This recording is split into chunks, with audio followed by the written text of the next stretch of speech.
आज दूसरे अंक में हमारे साथ जुड़ चुके हैं पंडित आनंद शुक्ला जी। हमने इससे पहले पितृपक्ष के बारे में जानकारी करी पिछले अंक में। आज ये दूसरा अंक रिकॉर्ड हो रहा है आनंद शुक्ला जी के साथ। उस अंक के कुछ सवाल थे, कुछ जवाब थे, उन पर चर्चा की जाएगी। आज हमारे साथ जुड़ चुके हैं पंडित आनंद शुक्ला जी। हम इनसे कुछ आज के नए टॉपिक पे चर्चा करेंगे, क्योंकि आपको पता है कि हर मंगलवार पंडित आनंद शुक्ला जी का एक नया एपिसोड आएगा आपके बीच में, तो कभी भी देखना ना भूलिए। हमारे साथ जुड़ चुके हैं पंडित आनंद शुक्ला जी, स्वागत है आपका। धन्यवाद। आप सभी दर्शकों को मेरी ओर से राधे राधे, जय श्री राम, जय हनुमान। जय हनुमान। आज का टॉपिक है भक्ति। लोग जानना चाहते हैं आखिर भक्ति है क्या और कैसे की जाती है, इसके बारे में कुछ बताइए। बहुत सुंदर सवाल है आपका। कई लोगों की, कई दर्शकों की यही अभिलाषा होती है, तो आइए जो हमसे बन सकेगा वो प्रकाश डालने की कोशिश करेंगे।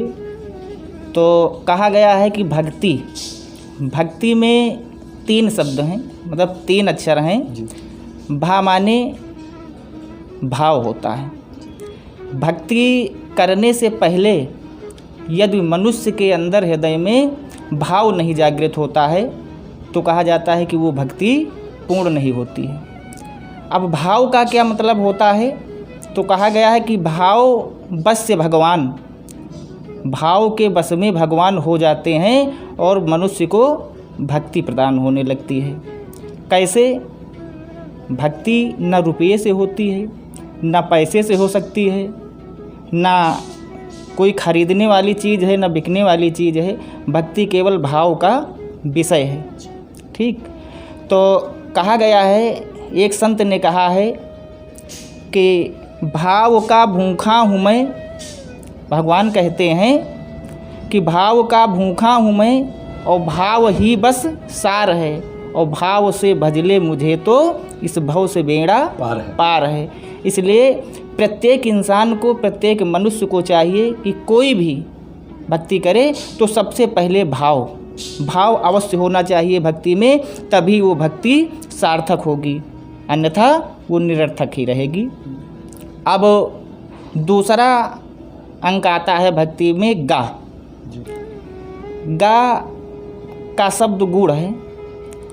गा माने होता है ज्ञान, लेकिन ये ज्ञान जो है, इस ज्ञान को ज्ञान नहीं कहते हैं। जो हम लोग आज विद्यालय में, स्कूल में डिग्री ले लेते हैं या पुस्तकें खरीद लेते हैं, पढ़ते हैं, उसको ज्ञान नहीं कहते हैं। उसको कहा जाता है जानकारी या डिग्री। सच्चा ज्ञान क्या है कि जो भक्ति के मार्ग में सार्थक होता है, उस ज्ञान का नाम होता है आत्मज्ञान। जब तक व्यक्ति को आत्मज्ञान नहीं होगा कि हम क्या हैं, परमात्मा क्या है, तब तक वो भक्ति करेगा तो वो भक्ति सार्थक नहीं होगी। जब मनुष्य को खुद ये पता हो जाएगा कि हाँ हम क्या हैं, हम भक्ति कैसे करें, क्योंकि कहा गया है कि भगवान कहते हैं कि पुस्तक पढ़ करके, वेद पढ़ करके, रामायण पढ़ करके, विद्यालय पढ़ करके केवल डिग्री ही हासिल होती है जी, ना कि वास्तविक ज्ञान उसमें नहीं प्राप्त होता। वास्तविक ज्ञान तो गुरु की कृपा से या परमात्मा की कृपा से या संत की कृपा से ही प्राप्त होता है। कहा गया है कि पोथी पढ़ी पढ़ी जग मुआ और पंडित भया न कोय, और 2.5 आखर प्रेम के पढ़ई सो पंडित होय। और ज्ञान की परिभाषा, गा माने ज्ञान होता है। ज्ञान की परिभाषा पूज्यपाद गोस्वामी तुलसीदास जी ने एक चौपाई में केवल मानस में लिखा है। वो कौन सी चौपाई है कि कहा गया है कि ज्ञान मान जहाँ एकव नाही, और देखहि ब्रह्म समान सब माही। ज्ञान मान जहाँ एकव नाही, और देखहि ब्रह्म समान जग माही। ज्ञान का वास्तविक अर्थ होता है कि जिस व्यक्ति के अंदर अभिमान ना आए, जिस व्यक्ति के अंदर अभिमान ना आए, वही वास्तविक ज्ञानी है। जैसे एक छोटा सा पात्र ले लेते हैं, आप सभी के समक्ष विराजमान है। हनुमान जी को ज्ञानी नाम अग्रम कहा गया है।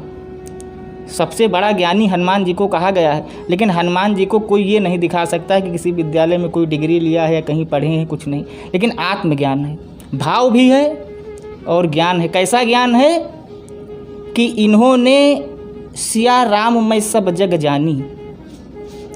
हनुमान जी का एक ये होता है कि हर एक व्यक्ति में ये राम देखते हैं। जब हनुमान जी ने अशोक वाटिका में जा करके और माता सीता की खोज की, और खोज करने के पश्चात उनको भूख लगी तो अशोक वाटिका में फल खाए, और फल खाने के बाद जब मेघनाथ आया, अक्षय कुमार का वध किया, वो वाटिका उजाड़ दी। लेकिन जब मेघनाथ आया तो मेघनाथ जब नाग फांस में बांध करके और रावण के दरबार में ले गया हनुमान जी को, तो वहाँ हनुमान जी का भाव देखिए, क्या भाव है, ज्ञान है। कि कह रहे हैं वहाँ पर बैठे हुए हनुमान जी, जब रावण ने कहा हनुमान ये बताओ कि तुमने फल तो खाए हैं, लेकिन ये वृक्षों को क्यों तोड़ा।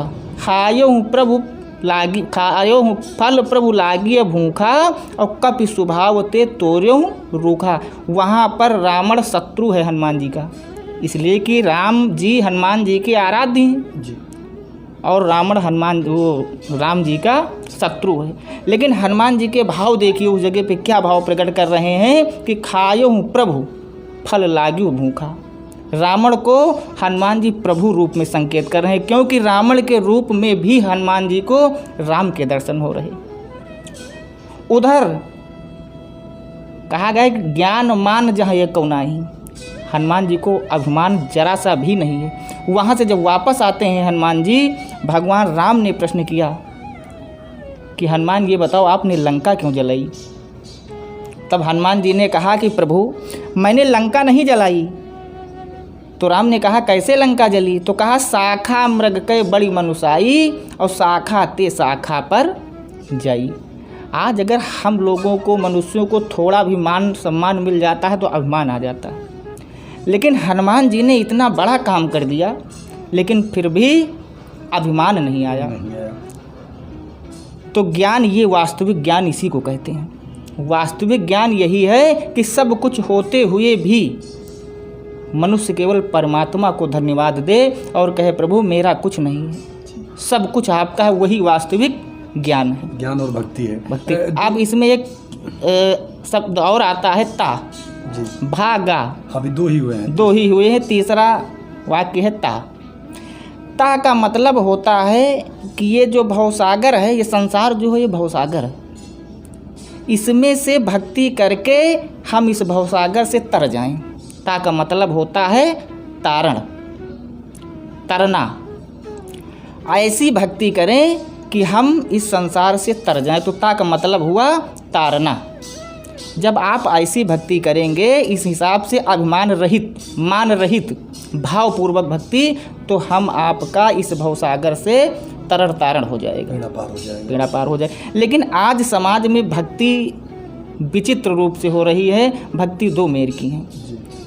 अच्छा, सबसे बड़ी चीज़, दो क्वेश्चन जैसे आपने बताया, दो तरह की भक्ति होती हैं। तो एक होती है वास्तविक भक्ति जी, और एक होती है आंतरिक भक्ति जी, मतलब बाहरी भक्ति और आंतरिक भक्ति जी, जिसको हम अंध भक्ति भी कह सकते हैं जी, जी। तो इसके बारे में कुछ प्रकाश डालिए महाराज जी। जी, अंधभक्ति का बहुत सुंदर प्रश्न है, और वास्तव में आज के युग में अंधभक्ति ही चल रही है। वास्तविक भक्ति आपको बहुत कम मिलेगी, मात्र लोग दिखावा करते हैं और अंधभक्ति ही करते हैं। अंधभक्ति का मेन मतलब ये होता है, जैसे कहा जाता है, बहुत लोग कहते हैं कि महाराज ये कलयुग का प्रभाव है, कलयुग का प्रभाव है। बंधुओं, विचार करना, हर एक युग का अपना अपना प्रभाव होता है। जैसे हर एक महीने का अपना अपना प्रभाव होता है, हर एक दिन का अपना अपना प्रभाव होता है। जैसे आप सपोज करिए कि सावन है, भादों है। सावन और भादों महीने का क्या स्वभाव है? उनका एक स्वभाव है कि बारिश करना, बारिश करेंगे वो। भाई सावन और भादों जो होता है बारिश के दिन होते हैं, उनका स्वभाव है बारिश करना। ठीक इसी प्रकार से कलयुग का स्वभाव है कि लोगों की बुद्धि को हरना। लेकिन मनुष्य का क्या धर्म है? मनुष्य का धर्म ये है कि परमात्मा ने आपको यहाँ मनुष्य योनि दी है, आप मनुष्य तन को पाए हैं, तो परमात्मा ने कहा है कि परम स्वतंत्र न सर पर कोई, और भाव ही मनय करो तुम सोई। जो तुम्हारे मन में जो तुम्हारी इच्छा हो वो तुम करें। इसलिए मनुष्य को चाहिए कि अंधभक्ति ना करके आत्मभक्ति, अध्यात्म भक्ति, जिससे हमारा और हमारे समाज का कल्याण हो, वही भक्ति करना चाहिए। अच्छा, आदमी कैसी भक्ति करे कि भगवान उसको प्राप्त हो? बहुत सुंदर सवाल है आपका। कैसी भक्ति करें तो भगवान प्राप्त हो। आइए पहले ये जानते हैं कि जैसे हर एक देवता होते हैं, हमारे यहाँ कहा गया है कि 33 कोटि देवता। कोटि के वेदों में 2 प्रकार बताए गए हैं। एक तो कोटि माने होता है करोड़, दूसरे वेद में दूसरा अर्थ है कोटि माने प्रकार। एक जगह पे 33 कोटि के देवताओं का लेख आता है, देवताओं का, और एक तरफ आता है कि 33 प्रकार के देवता हैं। हाँ, कई लोग कहते हैं कि 33 करोड़ हैं, कोई कहते हैं 33 प्रकार के हैं। जी, ये दोनों लेख हैं जी, ठीक, दोनों लेख हैं। इसमें से हमको थोड़ा ये समझना पड़ेगा, आजकल अंधभक्ति का मतलब ये हो गया है कि हम पूजा कर रहे हैं भगवान विष्णु की, और भगवान विष्णु से मांग रहे हैं लक्ष्मी। आप सपोज करिए ये अंधभक्ति है कि हम पूजा करते हैं भगवान हरि की और उनसे मांगते हैं लक्ष्मी। ये अंधभक्ति नहीं है तो और क्या है? किसी पति की पूजा करके अगर उससे उसी पत्नी को मांगा जाएगा तो क्या आपको अच्छा लगेगा? इसी का नाम है अंधभक्ति। आइए पहले ये जानते हैं कि किस देवता की भक्ति करने से हमको भक्ति ही प्राप्त होती है। तो सबसे पहले कहा गया है शास्त्रों में कि भक्ति के दाता जो हैं भगवान शंकर हैं। अगर आदमी को भक्ति, मनुष्य को भक्ति प्राप्त करना है तो केवल शंकर जी की उपासना करे, शंकर जी का पूजन करे, तभी भक्ति प्राप्त होती है। क्योंकि कहा गया है कि शंकर भगत बिना नर और भगत न पावे मोर। भगवान स्वयं कहते हैं कि जिसको भक्ति चाहिए वो भगवान शंकर की आराधना करे, तब भक्ति प्राप्त होगी। और इधर शंकर माने क्या होता है? शंकर माने होता है, कहा गया कि भवानी शंकरौ वंदे श्रद्धा विश्वास रूपिणौ। कोई पूजा करने में, कोई भक्ति करने में सबसे ज़रूरत होती है विश्वास की। जब तक आपको विश्वास नहीं होगा तब तक आपको फल प्राप्त नहीं होगा। इसलिए यदि भक्ति चाहिए तो भगवान शंकर की उपासना करें, भगवान शंकर का पूजन करें, तभी आपको भक्ति प्राप्त होगी। जी, आप हनुमान जी के बहुत बड़े पुजारी हैं जी, क्योंकि भक्ति का एक वातावरण है, भक्तिमय वातावरण है जी। तो इसमें सवाल बनता है कि आपके मन में भक्ति कब से जागृत हुई और आप इस लाइन में कैसे आए? चूँकि यहाँ भी आना एक अपना वर्चस्व होता है। जी जी, बहुत सुंदर प्रश्न है। मैं एक ब्राह्मण परिवार से जन्म लेता हूँ। मेरे पास छोटा मोटा व्यवसाय था, दुकान है, आज भी है। मैं उसी दुकान पे बैठता था। जैसे आजकल लोग क्या करते हैं, देखते होंगे आप, फेसबुक पे या मोबाइल पे या व्हाट्सएप पे सर्च करा करते हैं। कोई टिंगटांग बनाते हैं, कोई फेसबुक देखते हैं, कोई वीडियो बनाते हैं, कोई बिंजो खेलता है, कोई ड्रीम 11 खेलता है, व्यस्त रहते हैं। हम अपनी दुकान पे व्यस्त रहते थे। थोड़े दिन पहले मेरे मन में भाव आया कि जैसे हम ड्रीम 11 के शौकीन थे, ड्रीम 11 मैं भी खेलता था। तो हमारे मन में विचार आया कि यदि मैं ब्राह्मण के यहाँ जन्म लिया हूँ तो कहा जाता है कि विद्या ददाति विनयम। ब्राह्मण का मेन धर्म होता है वेद का अध्ययन करें और वेद का सुनाएं, पाठ करें पब्लिक में। तो मेरे मन में विचार आया तो क्यों नहीं ऐसा कोई कार्य किया जाए कि जिससे भक्ति भी प्राप्त हो, हम भी ईश्वर से नाता जुड़े और जो हमसे जुड़े दर्शक उनका भी मन आकर्षित हो। यही भाव से मैंने इस लाइन में आया। आप चूँकि आपने भक्ति शुरू करी। जब पिछली श्रृंखला में एक सवाल आया था, एक दर्शक ने कमेंट किया था, कमेंट करके पूछा था, चूँकि पिछली बार जो हमारा काम था बताना लोगों को पितृपक्ष के बारे में, हमने उसके बारे में बताया। उसी से रिलेटेड सवाल भी आया था हमारा जी। सवाल क्या था कि गया लोग जब करने जाते हैं तो उसके बाद भंडारा क्यों करते हैं जी? तो इसके बारे में कुछ बताइए, जवाब दीजिए हमारे दर्शक। जो मेरे भाई ने ये प्रश्न किया है, मैं उनको बहुत धन्यवाद देता हूँ, क्योंकि मेरा वीडियो देखा और उनके मन में जागृत हुई इच्छा और प्रश्न किया। इसी तरह से मैं रिक्वेस्ट करूँगा कि जो भाई मेरा वीडियो देखें अच्छा लगे तो कमेंट करें, बॉक्स में लिखें, अगले एपिसोड में मैं उनको उत्तर ज़रूर देंगे, मिलेगा उनको। तो ये प्रश्न ऐसा किया उन्होंने भाई ने, और बहुत सुंदर प्रश्न किया। सब लोगों की इच्छा होती है जानने कि लोग गया करने जाते हैं उसके बाद में भंडारा क्यों करते हैं।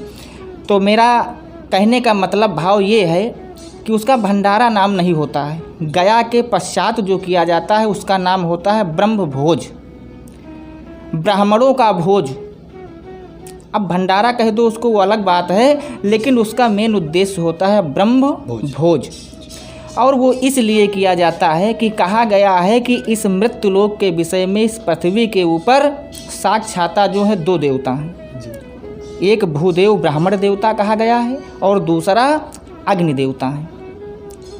जिस तरह से अग्नि में आप चाहे जो कुछ डाल दें ग्रहण कर लेंगे, अग्निदेव जो हैं चाहे जो आप उसमें हवन डाल दें या अन्न डाल दें या भोजन डाल दें ग्रहण कर, उसी तरह से ब्राह्मण होता है। ब्राह्मण के अंदर इतना तेज होता है, अब लोग ना करें उसको वो अलग की बात है, लेकिन ब्राह्मण को भगवान ने भूदेव का दर्जा दिया है, पृथ्वी का देव। तो लोग जब गया करने जाते हैं तो वहाँ श्राद्ध करते हैं, पिंड करते हैं, तर्पण करते हैं।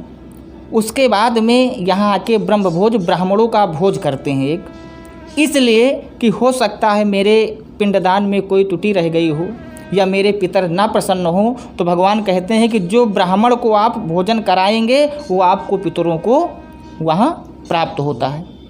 तो ब्राह्मण एक माध्यम होता है पितरों तक पहुँचाने का, या देवता को कोई दान करता है, कोई पुण्य करता है, तो ब्राह्मण एक माध्यम होता है कि उस देवता के माध्यम से वो ब्राह्मण ग्रहण करता है और वो ईश्वर तक या पितरों तक पहुंचता है। जैसे आप सपोज करिए, कुछ लोग कहते हैं, जो वैज्ञानिक लोग हैं वो कहते हैं कि मैं ये नहीं मानता हूँ। भाइयों ज़रा सपोज करिए, जैसे बैंक है, आपका कोई मित्र या रिश्तेदार या भाई बम्बई में है, आप यहाँ पे हैं, आप बैंक में पैसा डालते हैं, वो वहाँ पे निकाल लेते हैं, तो बैंक क्या हुई? बैंक एक माध्यम हुई, है ना। उसी तरह से ब्राह्मण जो होता है, अग्नि जो होती है, ये एक माध्यम होते हैं। बस यही।